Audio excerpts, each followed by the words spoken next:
सो welcome again. Matrices determinant ही continue करते हैं, लंबा चैप्टर है। पहले बताया था मैंने, इसकी रफली वेटेज 11 मार्क्स की होती है। अभी तक बार बार एक ही बात बोलता रहा हूं मैं कि दिमाग का रोल नहीं है, इंफॉर्मेशन और कैलकुलेशंस का मैटर है। ठीक है, इस चैप्टर में जो दिमाग का रोल है उसका काम आज करेंगे। ठीक है, तो आज थोड़ा सा दिमाग का रोल है। इसमें क्या, भी आपने देखा होगा कि जब डिटर्मिनेंट सोल्व करते हैं 3/3 का, तो कैलकुलेशंस काफी इन्वॉल्व है। अभी तो हम नंबर लिख के छोटे छोटे कर रहे हैं, तो जब उसमें ABCXYZ इस टाइप के एक्सप्रेशंस आ जाएंगे तो और प्रॉब्लम होती है। तो उसके लिए कुछ प्रॉपर्टीज का यूज करते हैं। ठीक है, तो उन प्रॉपर्टीज की हेल्प से कैलकुलेशन इजी हो जाती है। और इनफैक्ट क्वेश्चन भी इसी ढंग से होता है कि using properties of determinant evaluate this. Clear? तो ये कुछ प्रॉपर्टीज हैं, इनको अच्छे से समझ लो। मैं एक्सप्लेन भी करता रहूंगा। 2/2 के मैट्रिक्स से मैं प्रॉपर्टी एक्सप्लेन करूंगा, बट अप्लीकेबल क्या है वो 3/3 सभी के लिए, जो भी ऑर्डर होगा। क्लियर? जैसे एक डिटर्मिनेंट में ये हमने कंसीडर कर लिया 1 2 4 5। इस डिटर्मिनेंट की वैल्यू क्या आएगी? Their product minus their product, इसमें तो कोई इश्यू है ही नहीं। 5 - 8। नंबर 1 प्रॉपर्टी, मैट्रिक्स में जब किसी भी नंबर से मल्टीप्लाई करते थे तो वो पूरे मैट्रिक्स को मल्टीप्लाई करता था, हर एक एलिमेंट को मल्टीप्लाई करना होता था। तो के ए कोई भी मैट्रिक्स है, ये डिटर्मिनेंट है। इस साइड में इसके मैट्रिक्स लिख के वहां से एक्सप्लेन कर दूंगा। ये मैट्रिक्स है सपोज ए, तो ये ए का डिटर्मिनेंट हो गया। मैट्रिक्स में मैंने बताया था किसी भी नंबर से इसको डबल करना होगा तो क्या करेंगे, हर एक एलिमेंट को डबल करेंगे। 2 4 8 10। क्लियर?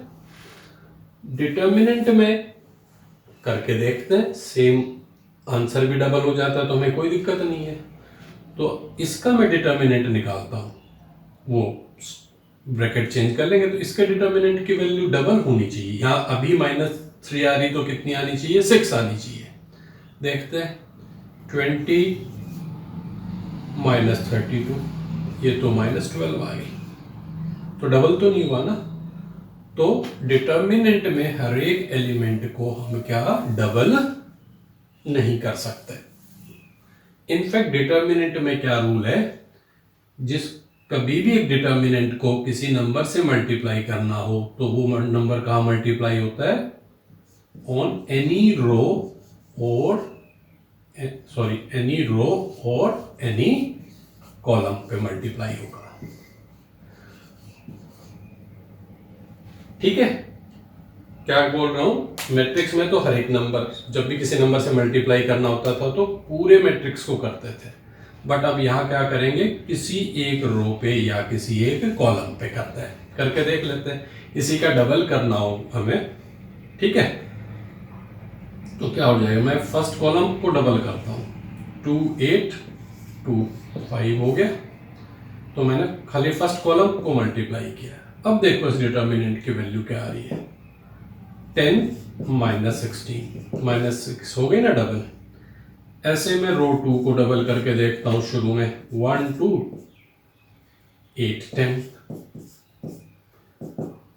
10 - 16 हो गया ना डबल। तो ये मेन प्रॉपर्टी क्या है कि जब भी किसी एक नंबर से डिटर्मिनेंट को मल्टीप्लाई करना होता है तो कहां पे मल्टीप्लाई होगा वो नंबर, इन एनी रो और एनी कॉलम पे होगा। All the elements of any row और एनी कॉलम। सेम वे जब कॉमन भी लेना होगा तो जिस ढंग से मल्टीप्लाई हो रहा है उसी ढंग से कॉमन लेते हैं। तो जब हमें कॉमन भी लेना होता है तो we take from any row और एनी। तो मल्टीप्लाई भी कहां करना होगा, कोई भी नंबर से मल्टीप्लाई करना है तो एनी रो और एनी और कॉमन भी लेना होगा वापस, तो क्या करेंगे, फ्रॉम एनी रो। जब मैं रो बोल रहा हूं तो अंडरस्टूड है कि और कॉलम होगा ही होगा।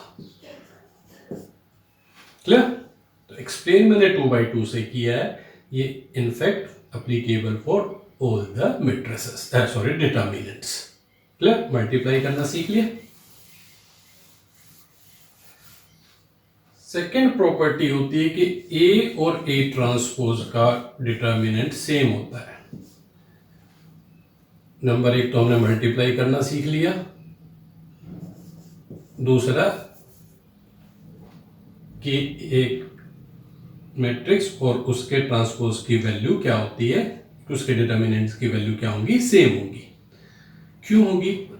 जब बोलते हैं कि डिटर्मिनेंट इवेल्युएट करना है, फाइंड करना है, तो किसी भी रो या किसी भी कॉलम को क्या कर सकते हैं, उनके कोफैक्टर से मल्टीप्लाई करके ऐड करते हैं।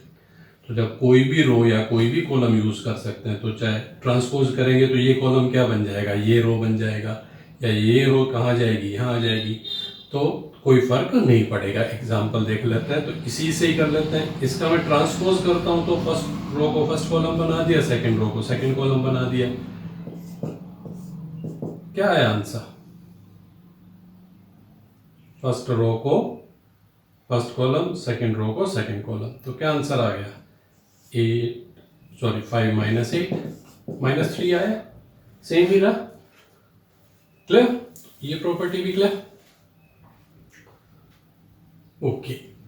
फिर एक होता है प्रॉपर्टी नंबर 1, मल्टीप्लाई करना सीखा। प्रॉपर्टी नंबर 2, ए और ए ट्रांसपोज का। थर्ड होती है, मैं ये सिंबल है इंटरचेंज। क्या इंटरचेंज? कोई भी दो रोज को आपस में इंटरचेंज कर लो। तो जैसे ये सिंबल यूज किया तो रो 1 रो 2 बन गई और रो 2 रो 1 बन गई। दो रोज को इंटरचेंज करते हैं। देखते हैं, फर्स्ट रो को मैंने सेकंड रो बना लिया, सेकंड रो को फर्स्ट रो बना लिया। अब देखो आंसर क्या है, 8 माइनस 5, तो क्या बन गया, ये 3 आ गया। दो कॉलम्स को भी इंटरचेंज करके देखते हैं एक बार। सेकंड कॉलम को फर्स्ट कॉलम बनाया, फर्स्ट कॉलम को सेकंड कॉलम बनाया। अब ये भी क्या आ रहा है, 3 आ रहा है। तो पहले -3 था, अब 3 हो गया। तो जब भी रोज और कॉलम्स को इंटरचेंज करते हैं तो वैल्यू क्या हो जाती है, नेगेटिव हो जाती है। जो इनिशियली थी उसका साइन चेंज हो जाएगा। तो पहले के वैल्यू आ रही थी या वैल्यू v आ रही थी, तो अब वैल्यू क्या आ जाएगी, -v आ जाएगी। क्लियर?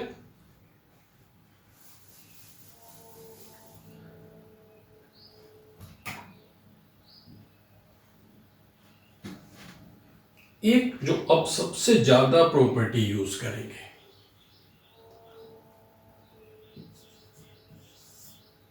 दो रोज को इंटरचेंज के, इसी से एक प्रॉपर्टी और सीख लेते हैं कि दो रोज आइडेंटिकल है तो वैल्यू विल ऑलवेज बी 0। जब भी दो रोज आइडेंटिकल होंगी या दो कॉलम्स, मैं कह रहा हूं और कॉलम अंडरस्टूड है, तो वैल्यू हमेशा क्या होगी, 0 होगी। तुम कह रहे हो पता नहीं, ऐसा बता देता हूं। सपोज रो 1 भी लिखी हुई है, रो 2 भी लिखी हुई है, रो 3 भी लिखी हुई है। इसकी एक वैल्यू v आ गई, इसकी वैल्यू क्या आ गई, v आ गई। ठीक है। अब दो रो आइडेंटिकल है, फर्स्ट और सेकंड रो बिल्कुल सेम है सपोज। अब इन दोनों को मैं इंटरचेंज कर रहा हूं, इन दोनों को क्या कर रहा हूं, इंटरचेंज कर रहा हूं। रो 1 और रो 2 जो हमारी होनी चाहिए थी, रो 1 और रो 2 को क्या कर रहा हूं, इंटरचेंज कर रहा हूं। तो ये वाली रो यहां पहुंच गई, ऊपर वाली यहां आ गई। तो दो रो इंटरचेंज करने से क्या आंसर आना चाहिए था, नेगेटिव हो जाना चाहिए था। तो पहले v था तो क्या हो जाना चाहिए था, -v हो जाना चाहिए।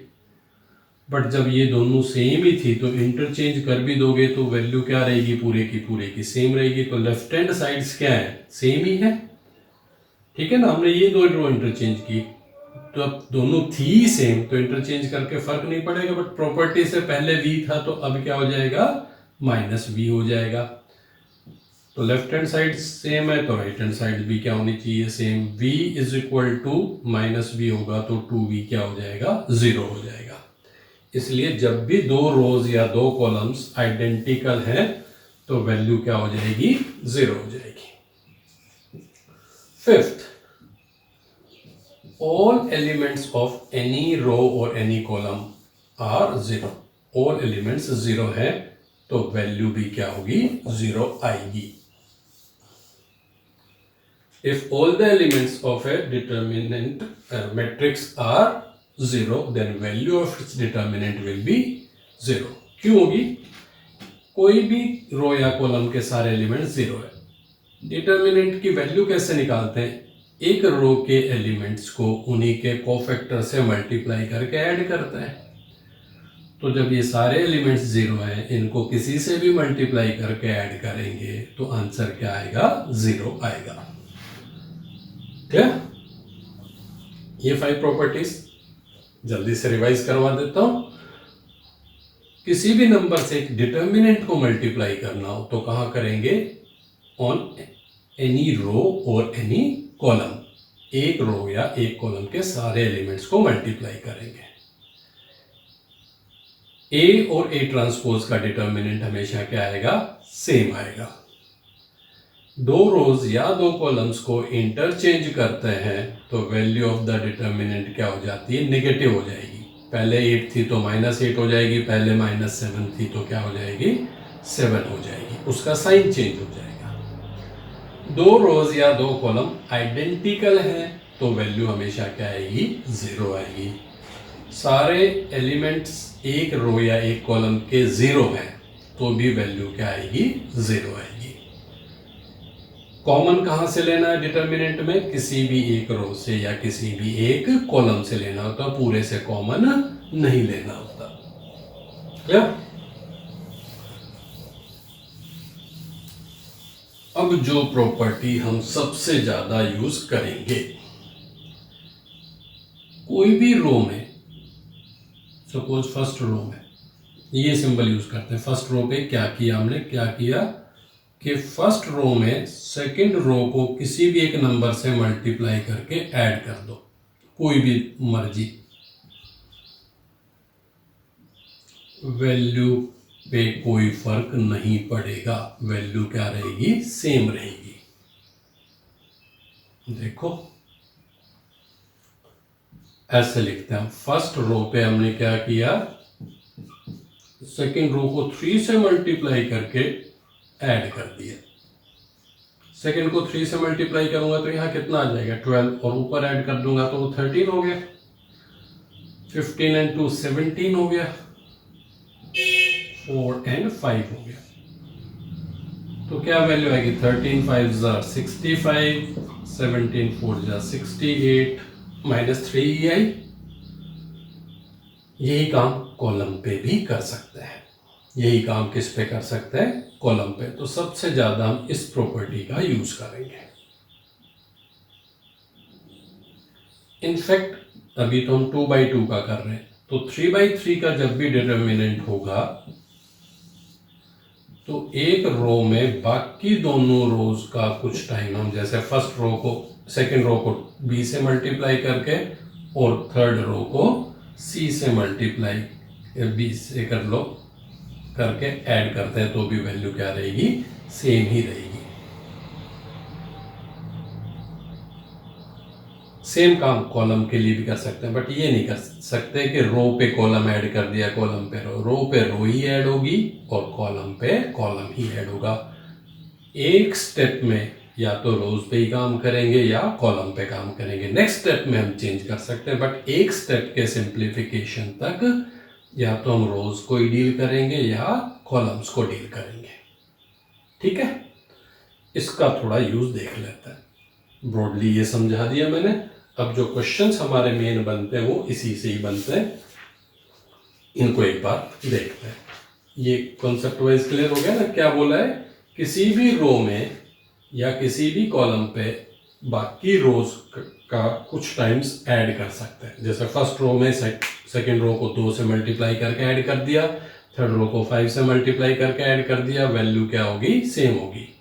ऐड हम पॉजिटिव से भी कर सकते हैं और मल्टीप्लाई पॉजिटिव नेगेटिव किसी से भी कर सकते हैं।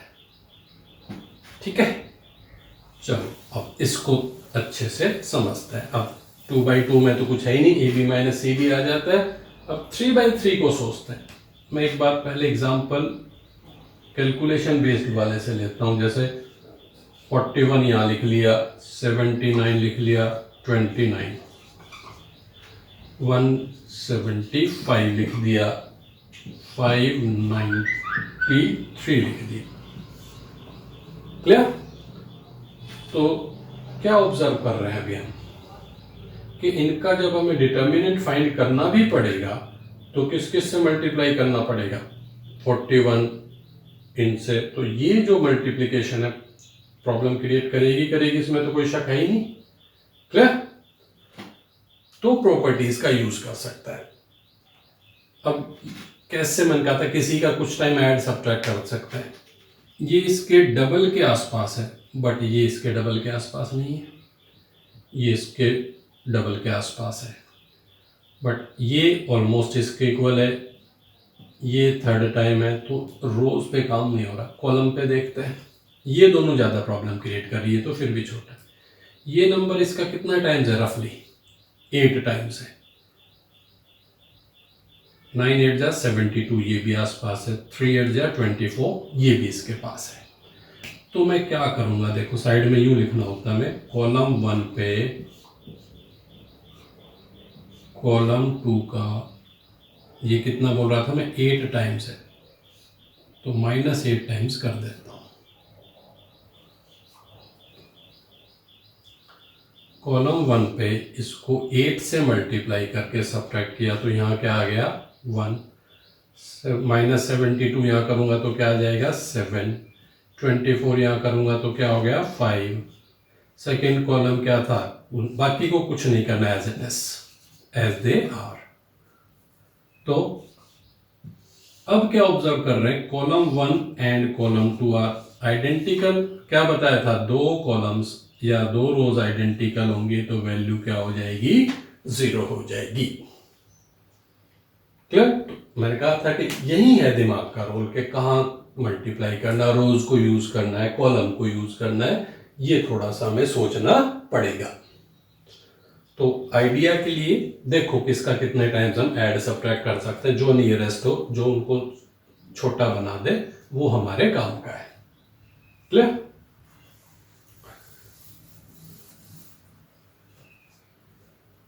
नेक्स्ट 1 1 1 ABC,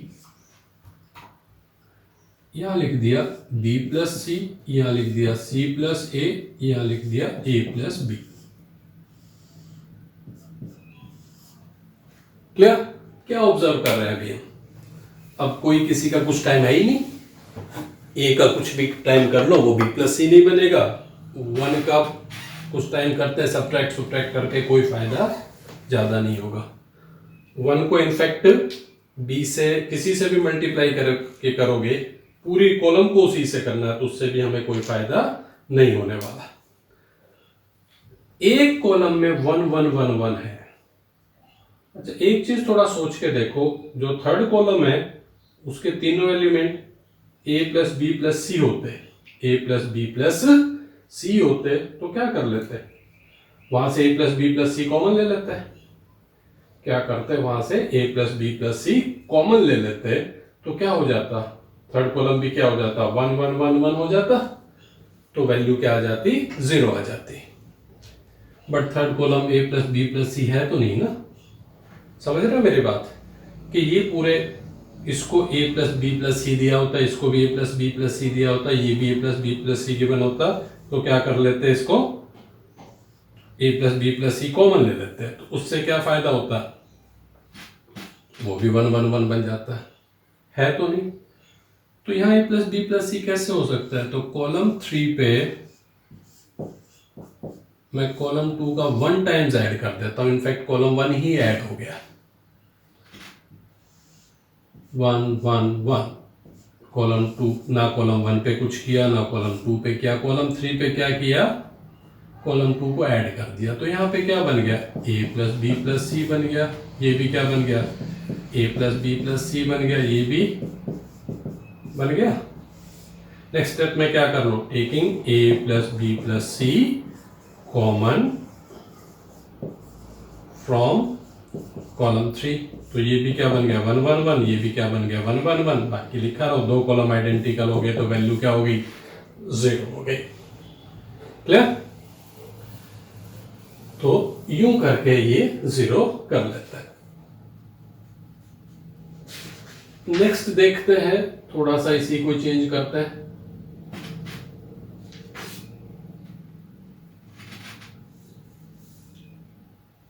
यहां पे इन्होंने BC लिखा, यहां AC लिखा और यहां पे AB लिखा, यहां B प्लस C और जैसे इसको A से मल्टीप्लाई कर दिया, यहां B into A plus C है, ठीक है, और यहां C into A plus B है। अब इसकी वैल्यू फाइंड करनी है।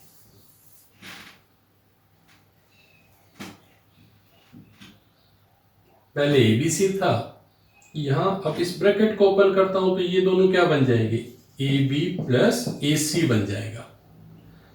यहां 1 1 है तो कुछ कॉमन लेने की करेंगे, तो इस टाइप में सेम क्या होता है, AB BC और CA या AC होता है, ये कंप्लीट बनता है हमारा कॉम्बिनेशन तीनों का। तो थोड़ा सा ऑब्जर्व करो, ये क्या है, AB और AC है, यहाँ BC की कमी है, यहाँ AB और BC है तो AC की कमी है, यहाँ AC एंड BC AB की कमी है। तो इसमें भी क्या करेंगे, कॉलम 3 पे कॉलम 2 को ऐड करेंगे तो यहाँ पे क्या आ जाएगा, AB BC एंड CA आ जाएगा थर्ड कॉलम पे। ये कॉलम 2 पे कोई फर्क नहीं पड़ा, कॉलम फर्स्ट क्या है 1 1 1 है, ये आपको एग्जाम में पूरा लिखना है, ठीक है। थर्ड स्टेप में क्या कर लेंगे, थर्ड कॉलम से क्या कॉमन ले लेंगे, AB BC CA, तो यहाँ पे भी क्या बन जाएगा 1 1 1। फर्स्ट कॉलम और थर्ड कॉलम क्या बन गए, सेम, तो आंसर क्या आ जाएगा, 0 आ जाएगा। क्लियर। तो ये थोड़ा रोल है इसमें कि किस पे क्या काम करना है। अब थोड़ा सा इसको और कॉम्प्लिकेटेड करते हैं, जैसे हर बार 0 ही नहीं होता, हर बार 0 नहीं होता। जैसे 1 1 1 ABC and A square B square C square.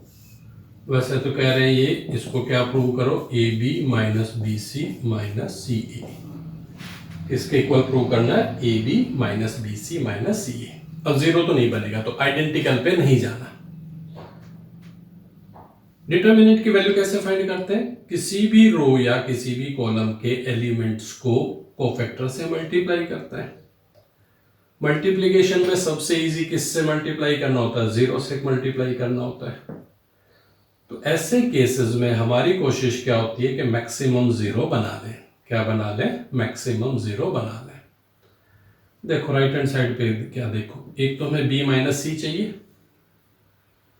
B minus सी कैसे आएगा, तो रो 2 पे क्या करेंगे, रो 3 को सब्ट्रैक्ट कर दूंगा।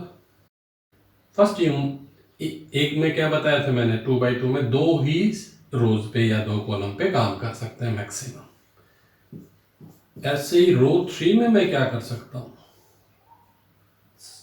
क्या चाहिए, C माइनस ए, तो रो 3 में से रो 1 को सब्ट्रैक्ट कर देता हूं। क्लियर। ये मत कर लेना कभी भी कि रो 2 में से रो 3 माइनस किया और नेक्स्ट स्टेप में तुमने रो 3 में से रो 2 माइनस कर दिया, तो ये 2 है तो ये -2 हो जाएगा, तो इस ढंग से सारी आइडेंटिकल हो जाएंगी। ये काम नहीं करना, ठीक है। सेम नहीं कि रो 2 से रो 3 से, ये दोनों सेम नहीं हो सकते। तो क्या किया अभी तक हमने, एक तो जीरोज बनाने की कोशिश करी, तो ये 1 1 1 है, यूं 0 बन जाएगा। तो फर्स्ट रो पे मैंने कुछ नहीं किया, एक स्टेप में मैक्सिमम 2 रो पे 3/3 है तो 2 रोज पे काम कर सकता है। राइट हैंड साइड पे किस टाइप का चाहिए था, BC।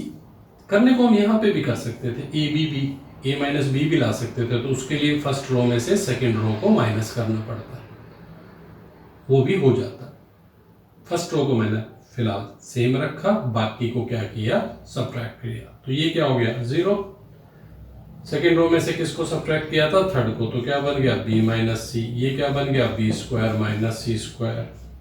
ये क्या बन गया, 0। थर्ड रो में से फर्स्ट रो को माइनस किया। कोई दिक्कत? अब इस टाइप की चीज बाहर लानी है, कहां से आएगी, कहीं से कॉमन आता दिख रहा है। फर्स्ट रो से तो कुछ कॉमन नहीं आ रहा, फर्स्ट कॉलम से भी कुछ नहीं आ रहा, सेकेंड रो से B माइनस सी कॉमन आ रहा, B minus C from R2 and C minus A from R3। क्या लिखेंगे, taking common B minus C from this. मैंने बताया था कॉमन कैसे लेना है, किसी एक रो से या किसी एक कॉलम से एक बार में ले सकते हैं। तो यहां से कॉमन लिया, B माइनस सी आ गया। यहां से कॉमन लिया, कितना आ गया, C माइनस ए आ गया। क्या बच गया, 1 B प्लस सी, 0 C माइनस ए, C प्लस ए। क्या किया है, इसको थोड़ा सा छोटा किया अभी हमने। नेक्स्ट स्टेप में करने को तो हम इन दोनों को भी सब्ट्रैक्ट कर सकते हैं, तो ये 0 बन जाएगा और छोटा हो जाएगा। ठीक है, तो क्या कर लेते हैं अभी हम नेक्स्ट स्टेप में, ये बाहर रहेगा ही रहेगा। सेकेंड रो, थर्ड रो में से सेकेंड रो सब्ट्रैक्ट कर देता है। वो लिखना जो प्रॉपर मेथड बता रखा वैसे ही लिखना है। थर्ड रो में से माइनस किया तो सेकेंड रो को डिस्टर्ब नहीं किया, तो क्या बन गया, 0 0। ये सब्ट्रैक्ट होगा तो C से C कैंसिल, क्या हो गया, B माइनस ए हो गया, सॉरी A माइनस बी होगा। अब कॉलम 1 के को यूज करते हुए इसकी वैल्यू फाइंड करते हैं। क्या करते हैं, कॉलम 1 को यूज करते हुए इसकी वैल्यू फाइंड करते हैं। तो क्या होगा, 1 इंटू किस किस से मल्टीप्लाई करना होता है, their product minus their product, their product minus their product. तो ये कितना हो जाएगा, A माइनस बी हो जाएगा।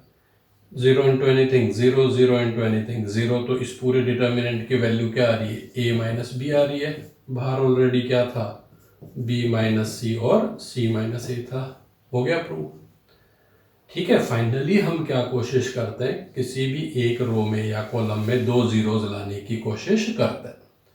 उसका एडवांटेज क्या है, फिर उस रो के एलिमेंट्स या कॉलम के एलिमेंट्स को यूज करके डिटर्मिनेंट की वैल्यू फाइंड करते हैं।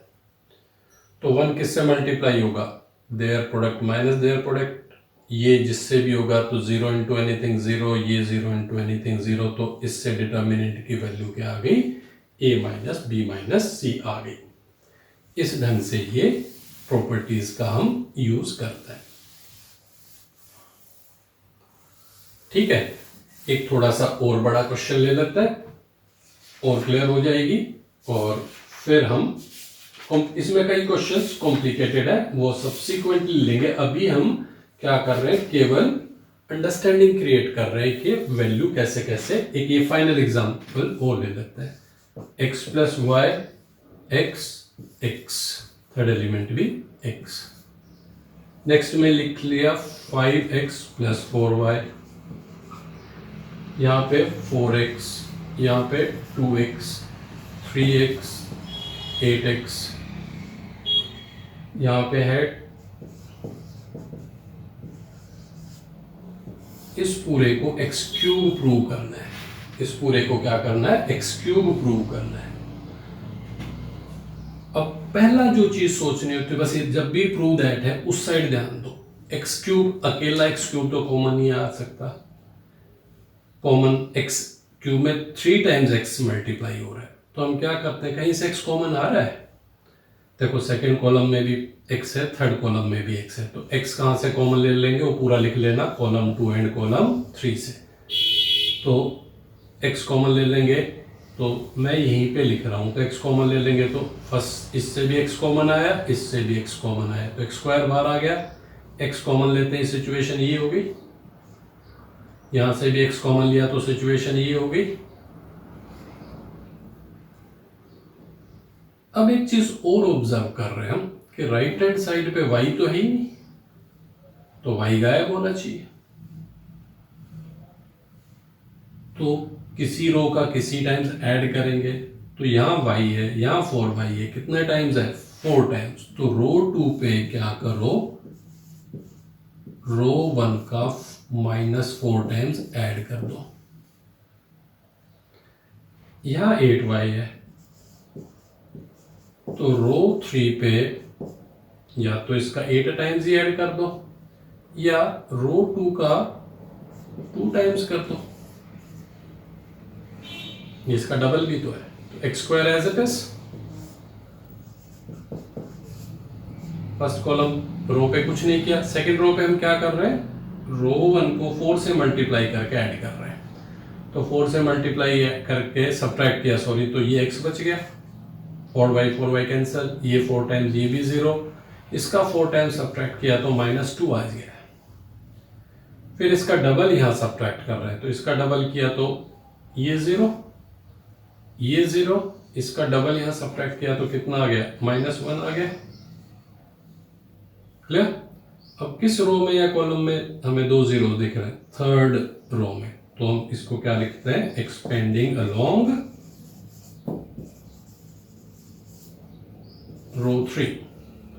x स्क्वायर ऑलरेडी है हमारे पास, फर्स्ट कॉलम एलिमेंट इसके कोफैक्टर से मल्टीप्लाई होगा, 0 0, -1 किससे मल्टीप्लाई होगा, ये जिस रो में और जिस कॉलम में उसको भूल जाते हैं, तो क्या होगा, their product minus their product, 0 minus,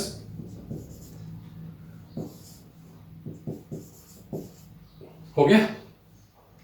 इस ढंग से इन प्रॉपर्टीज का हम यूज करते हैं। ये प्रैक्टिस का मैटर है, दिमाग का रोल है, धीरे धीरे इसके डिफिकल्ट क्वेश्चंस भी करेंगे, प्रॉपर्टीज अच्छे से समझ लो। All the best, take care, bye.